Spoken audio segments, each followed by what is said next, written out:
So if you put the two together, come down to property rights. You own yourself, you own your body, you own your money, you own your property. If you put the two together, then you see that you're helping this welfare warfare state. You're advocating war, you're advocating Social Security and all this other stuff. All of this destroys property and responsibility. And there's no trust in the people that actually are on the local level. If you think about this, people that live at home as opposed to abroad see their money being taken for these wars that don't make any sense. Other people see this, the money brought into the government and distributed among other people, destroying the idea of responsibility for oneself. Put the two together. And this is the idea that Thomas Jefferson had, Ben Franklin, Madison. You know, this is property rights. This is why a constitution was created, to limit the government. And all of this is beyond the bounds of the government. Arguably, war is a very governmental issue, and the government can do this stuff. However, these wars were definitely undeclared by the Congress. And under normal circumstances, such as World War II, we would have been gone already. But because it's much more politicized by the president, then we're still there. And actually, this is the exact kind of thing that Lou Rockwell, Ron Paul, Judge Napolitano talked about last night on Freedom Watch. Again, I implore you to watch that show. If you own your body and you own yourself, the government shouldn't tell you what to do and should not take your money from your labor. Now, okay, now that I'm talking about taxes again, in a minarchist point of view, income taxes shouldn't exist. However, sales taxes are arguably okay. And it's definitely allowed by the Constitution.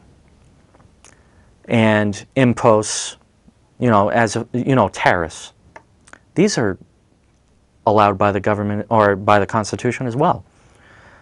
Why don't we just collect taxes through that way, as opposed to, you know, having to take everybody's income? People would be thriving right now. There would be a lot more employment.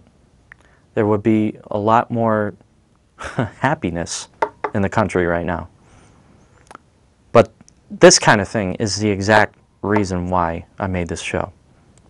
So let's talk about money. Let's talk about inflation, the Federal Reserve. Let's talk about the very basics of the kinds of things that the founders actually talked about constantly. This is the actual debating point. Not the idea is that nobody's talking about the real principle behind the thing. People don't understand property rights anymore. Individual rights. People have created this divide between civil liberties and economic liberties when they're actually the same thing.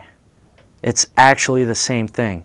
Civil liberties, as it were, social liberty is advocated by, you know, liberals, the left, which is awesome, and I'll take it.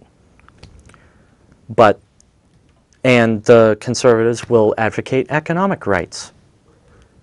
Good. Now put the two together. You actually have humanity here. People, we have a big government for one reason, because we keep on advocating for a big government. And it's totally unconstitutional. Judge Napolitano actually last night talked to O'Reilly, and he says that, yeah, the Constitution's great, but, you know, what about having to protect everybody? People take better care of themselves as opposed to governments. Governments always just care about power. It's called libido dominandi. That's actually another thing he talked about. It's actually the lust for power. People go into government when people want power, and that's where the corruption lies. We have big corporations surrounding us, and Thomas Jefferson warned about that. When we have a banking institution that can inflate and deflate at their will, as opposed to the markets. The markets would take much better care of itself if the money supply was taken care of by the market itself. So, but people go into government because of power and corruption. And people like big corporations because corporations can interact with this big, gigantic federal government that takes care of 300 million people. I want to remind you again, it is a ton of people. The smaller the government, the more it listens to its people. Never minding the fact that corporations will have to listen to the consumer when there is no big government to crawl to. This is the point. You put everything together. You want the smaller the government, the smaller the corporations, actually. This is why there was so much liberty at the founding of this country, and why it worked, why it was so thriving. Minimum wage only came into existence in the 1900s. There was no minimum wage because people understood property rights and contracts. People can freely choose to get $2 an hour if they wanted to, just to get experience, to get their foot in the door. Now, businesses have to comply with, what, $7.50 here in Massachusetts, I believe. Maybe $8. I don't remember anymore. So, but the principle is that if people are allowed to do what they want, much more would get done, more people would be happy, things would be okay. All of this actually does come down to education. If you educate yourself, go check out the internet on all of this stuff. 16th Amendment, 17th Amendment, the Federal Reserve Act, how we got off the gold standard in 1971, and how the Federal Reserve is the one that creates that boom-bust cycle, and this is why we're in that downturn. All of this actually comes together, everything. Once you put it all together, oh, it's like a big light bulb goes off.